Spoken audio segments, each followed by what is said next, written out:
His praise shall be ever in my mouth. Let my soul glory in the Lord. The lowly will hear me and be glad.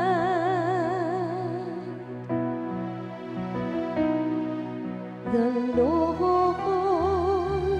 hears the cry of the poor. The Lord confronts the evildoers to destroy remembrance of them from the earth. When the just cry out, the Lord hears them, and from all their distress He rescues them.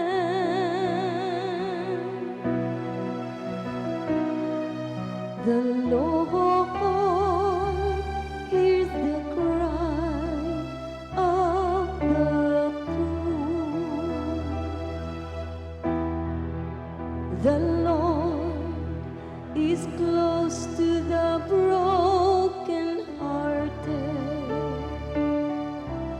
and those who are crushed in spirit He saves. The Lord redeems the lives of His servants. No one incurs guilt who takes refuge in Him. The Lord